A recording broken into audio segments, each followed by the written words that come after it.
ప్రభుత్వం అమలు చేస్తున్న సంక్షేమం కావచ్చు, అభివృద్ధి కావచ్చు, సామాజిక చైతన్యంతో తీసుకుంటున్న విప్లవాత్మకమైన ప్రభుత్వ నిర్ణయాలు కావచ్చు. ఆనాడు 40 సంవత్సరాలు కృష్ణ మాదిగ ఎస్సీ కులాల వర్గీకరణ కోసం కొట్లాడాడు.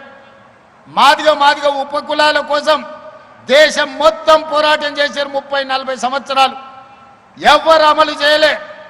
ఈనాడు ధైర్యంగా గుండె మీద చేసుకొని తెలంగాణ రాష్ట్ర ముఖ్యమంత్రిగా దేశంలో మొట్టమొదటి రాష్ట్రంగా మాదిగ ఉపకులాల వర్గీకరణ చేసి ఈరోజు 30-40 మంది గ్రూప్ 1 అధికారులకు నియామక పత్రాలు అందించిన ప్రభుత్వం తెలంగాణ రాష్ట్ర ప్రభుత్వం.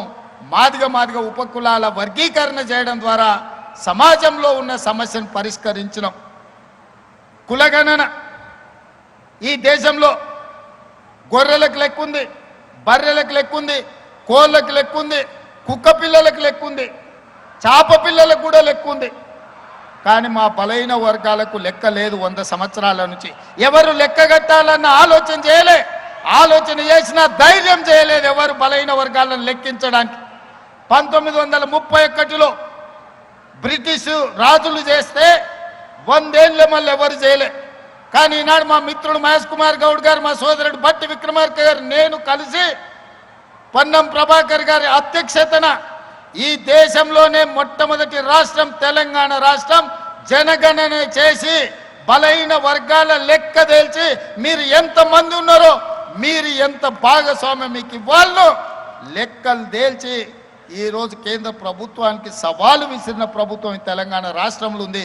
మీ రేవంత్ అన్నగా నేను మీకోసం చేసి పెట్టిన ఈరోజు ఫిబ్రవరి 2024 నాడు మొదలుపెట్టి ఫిబ్రవరి 2025 నాటికి సంవత్సరం తిరిగే లోపల లెక్కలు మొత్తం లెక్క పెట్టి ఫిబ్రవరి 4ను సామాజిక సోషల్ జస్టిస్ డేగా ఈరోజు తెలంగాణ రాష్ట్ర ప్రభుత్వం జరుపుకుంటుంది.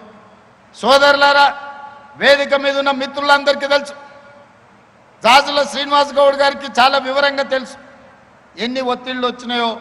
ఏ పరిస్థితుల్లో తప్పు జరగకుండా కోర్టుల ముందు నిరంజన్ గారు ఉన్నారు, ఇక్కడే బీసీ కమిషన్ చైర్పర్సన్, కోర్టులో పిటిషన్లు వేసినోళ్ళు, లిటిగేషన్లు పెట్టినోళ్ళు, ముందుకు వద్దన్నోళ్ళు, శాపనార్థాలు పెట్టినోళ్ళు, కులగణన జనగణనలో భాగస్వామ్యం చెయ్యనోళ్ళు, మాజీ ముఖ్యమంత్రి మాజీ మంత్రులు చేసినోళ్ళు ఈ జనగణ బీసీ కులగణలో పాల్గొనలే.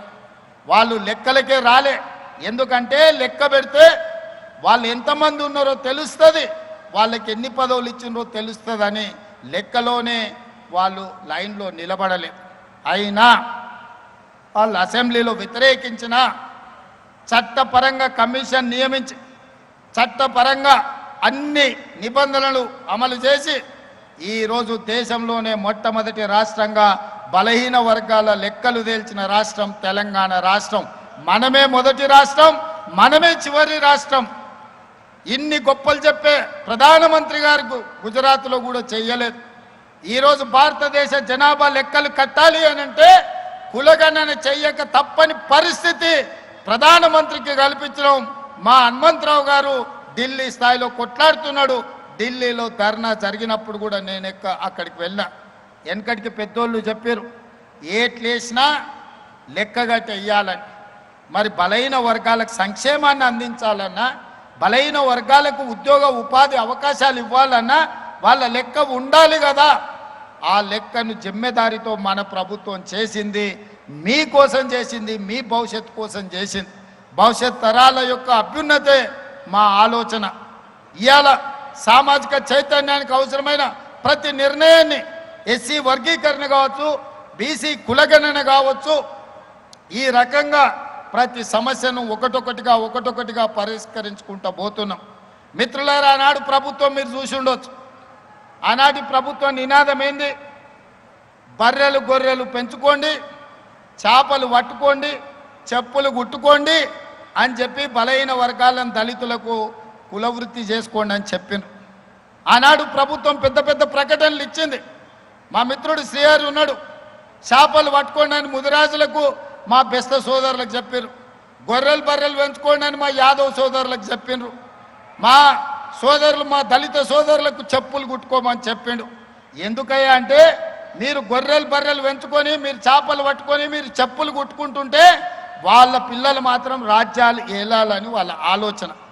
మీరు చదువుకుంటే మీరు డాక్టర్లు ఇంజనీర్లు అయితే మీరు ఐఏఎస్లు ఐపీఎస్లు అయితే రాజ్యాధికారంలో మీరు భాగం అడుగుతారు కాబట్టి మీరు చదువుకోవద్దన్న ఆలోచనతోని గొర్రెలు బర్రెలు చేపలు చెప్పులు కుట్టుకోండి అని ఆనాటి పాలకులు చెప్తే మీ సోదరుడు రేవంత్ అన్న చెప్పిండు. మన ముత్తాతల నుంచి అదే పని చేసి మన తాతలు అదే చేసి మన తల్లిదండ్రులు కూడా చెప్పులు కుట్టో గొర్రెలు బర్రెలను కాసుకొనో మనల్ని బడికి పంపించారు చదువుకోమని. ఇప్పుడు కూడా మన తరం చెప్పులు కుట్టుకోవాల్సిందేనా? ఇప్పుడు కూడా గొర్రెలు బర్రెలను పెంచుకోవాల్సిందేనా? చేప పిల్లల్ని పట్టుకోవాల్సిందేనా? మనలో మార్పు రావద్దా? ఈ సమాజంలో మనం డాక్టర్లు కావద్దా? ఈ సమాజంలో లాయర్లు ఇంజనీర్లు కావద్దా? ఈ సమాజంలో ఐఏఎస్లు ఐపీఎస్లు కావద్దా? ఈ సమాజంలో ఎమ్మెల్యేలు ఎంపీలై మంత్రులై ఈ దేశ పరిపాలనలో భాగస్వాములు మీరు కావద్దా? అందుకే ఇవన్నీ జరగాలి అనంటే మీరు చదువుకోవాలి. చదువు ఒక్కటే మీ తలరాతను మారుస్తుంది. మీ చదువు ఒక్కటే ఈ తెలంగాణ రాష్ట్రాన్ని అభివృద్ధి పదం వైపు నడిపిస్తుంది. భారతదేశాన్ని ప్రపంచ చిత్రపటంలో గొప్ప దేశంగా నిలబెడుతుంది. దానికి చదువు ఒక్కటే పరిష్కారం, చదువు ఒక్కటే మార్గం. ఇది నేను చెప్పడం లేదు. ఈనాడు విగ్రహాలు ఆవిష్కరించుకున్న జ్యోతిబా పూలే ఈరోజు సావిత్రిబాయి పూలే 150 ఏండ్ల కింద చదువు ఒక్కటే మన తలరాతను మారుస్తుందని చెప్పారు. అందుకే ఈడికి వచ్చిన వాళ్ళు జ్యోతిబా పూలేకు దండం పెట్టుకొని వారు ఇచ్చిన స్ఫూర్తిని ఆదర్శంగా తీసుకొని వారి ఆలోచనలకు అనుగుణంగా ఇక్కడున్న మా చెల్లెళ్ళు మా తమ్ముళ్ళు డాక్టర్లు లాయర్లు ఇంజనీర్లు ఐఏఎస్లు ఐపీఎస్లు కావాలి. ప్రజాప్రతినిధులై చట్టసభలకు రావాలి. మీకు అవసరమైన అన్ని వసతులు ఏర్పాటు చేసే బాధ్యత నాది. మీకు నాణ్యమైన విద్యను అందించే బాధ్యత నాది. ఈరోజు విద్య చేరింది గ్రామాలకు కానీ నాణ్యమైన విద్య లేదు. ఈరోజు ఆహారం అందుబాటులో ఉంది కానీ పౌష్టిక ఆహారం అందుబాటులో లేదు. అందుకే నాణ్యమైన విద్యను పౌష్టిక ఆహారాన్ని మీకు అందించే బాధ్యత నాది. మీ తల్లిదండ్రులకు మీరు భారం కావాల్సిన పని లేదు. మీ సోదరుడు రేవంత్ అన్న ఇక్కడ ఉన్నాడు. మీ తల్లిదండ్రులకు భారం కాకుండా మీ బంగారు భవిష్యత్తు కోసం అహర్నిశలు రోజుకు 18 గంటలు మీకోసం పనిచేస్తా. నాకు వయసు ఉంది, ఓపిక ఉంది. కేశవరావు గారు లాంటి అనుభవజ్ఞుల సలహాలు నాకున్నాయి. కష్టపడి పనిచేయడానికి మిత్రులుగా పొన్నం ప్రభాకర్, మహేష్ గౌడ్, బట్టి విక్రమార్క గారు సహచరులుగా ఉన్నారు. ఇంత మంచి అవకాశం మళ్ళీ రాదు.